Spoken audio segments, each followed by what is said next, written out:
Hola, un gusto saludarles nuevamente. Me encuentro acá con mi compañera Neris Castro y mi persona Andrés Sequera. Somos estudiantes de Psicología De la la Universidad Universidad Arturo Arturo Michelena. Michelena. La intención de esta presentación informativa es aclarar un poco acerca del inicio de la interacción con las sustancias y el consumo. Aún no existe una explicación exacta de por qué una persona comienza a consumir. Lo que sí sabemos, Andrés, es que existen factores desencadenantes que conducen a la persona al consumo.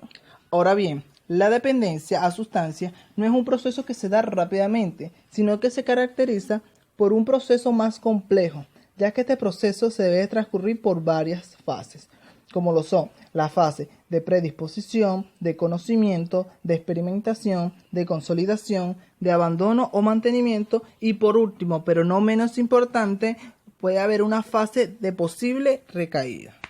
Tras ver aclarado la fase por la que pasa una persona para alcanzar un abuso de sustancia, queremos hacer énfasis en la primera fase, debido a que la fase de predisposición se refiere a una serie de factores de riesgo y protección, que puede intervenir de tal manera que puede incrementar o disminuir la probabilidad de consumo. Estos factores de riesgo pueden clasificarse en biológicos, psicológicos y socioculturales. Comprendemos como factor de riesgo según Clayton como un atributo individual, condición situacional o contexto ambiental que aumenta la probabilidad de uso o abuso de droga, es decir, el inicio o una transición en el nivel de implicación con las mismas, es decir, su mantenimiento. Y por factor de protección se considera como una característica individual, condición situacional que inhibe, reduce o atenúa la probabilidad de uso, abusos de drogas o transición en el nivel de implicación con las mismas. Queremos profundizar acerca de los factores de riesgo y protección en diferentes ámbitos según Becoña. En primer lugar, en factores familiares, los factores de riesgo son consumo de alcohol y drogas por parte de los padres, baja supervisión familiar, baja disciplina familiar, conflicto familiar, historia familiar de conducta antisocial, actitudes parentales favorables hacia la conducta antisocial, actitudes parentales favorables hacia el consumo de sustancias, bajas expectativas para los niños y para el éxito, abuso físico. Y los factores de protección en este ámbito son sentido de confianza positivo, apego familiar, oportunidades para la implicación en la familia, altas expectativas parentales, dinámica familiar positiva, creencias saludables y claros estándares de conducta.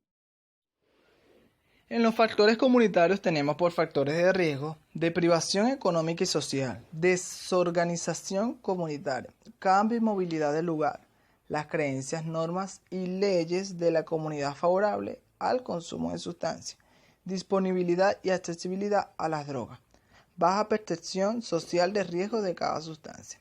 Y por factores de protección tenemos sistema de apoyo externo positivo, oportunidad de participación como miembro activo de la comunidad, descenso de la accesibilidad de la sustancia, normas culturales que proporcionen altas expectativas para los jóvenes, redes sociales y sistema de apoyo dentro de la comunidad.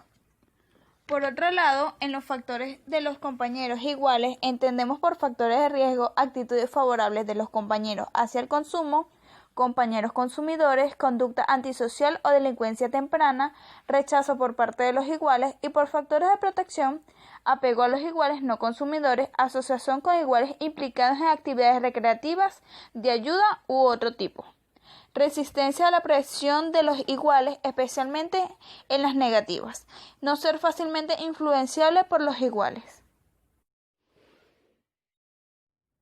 En los factores escolares, los factores de riesgo son bajo rendimiento académico, bajo apego a la escuela. El tipo y el tamaño de la escuela influye igualmente. Conducta antisocial en la escuela.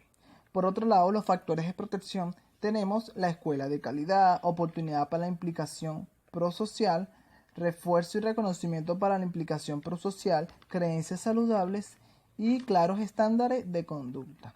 Clima institucional positivo, cuidado y apoyo de profesores y de personal del centro. Y por último, tenemos los factores individuales y entendemos por factores de riesgo los biológicos, psicológicos y conductuales. Y por último, los rasgos de personalidad. Y por factores de protección entendemos creencia en el orden social, desarrollo de las habilidades sociales, creencia en la propia autoeficacia, orientación social positiva, poseer aspiraciones de futuro, buen rendimiento rendimiento académico e inteligencia y resiliencia. Acerca del inicio de la interacción con las sustancias y el consumo, la adolescencia y la adultez temprana están altamente ligadas, debido a que la adolescencia, según Erikson, es un periodo caracterizado por el cambio en las distintas facetas de la vida y supone el paso gradual de la infancia a la adultez. En esta etapa, el individuo tiene como principal tarea la elaboración del autoconcepto, es decir, el concepto de sí mismo. A pesar de este ser un momento de confusión, esta tarea implica sucesivos estados de identidad, donde el individuo debe comprometerse activamente para la solución de diferentes crisis. Para Marcia son la difusión de identidad, aceptación sin raciocinio, moratoria y por último el logro de la identidad. La adolescencia es un periodo crítico, en la que se puede referir a las conductas de riesgo en general y en específico al uso de sustancias, siendo este periodo en el cual se comienza a experimentar y donde se produce la mayor prevalencia de consumo. En el paso a la adultez se puede presentar factores esenciales para la disminución del consumo, debido a que en esta etapa se inician las actividades laborales y la formación de una familia propia. En conclusión, queremos resaltar que para iniciar la interacción con una sustancia influye diversidades de factores, como lo hemos mencionado anteriormente, factores familiares, comunitarios, de compañeros e iguales y factores individuales. Damos por finalizada esta presentación informativa. Espero que les haya gustado Y que les sea de gran ayuda. Nos despedimos, Andrés y Neri. Chao, chao.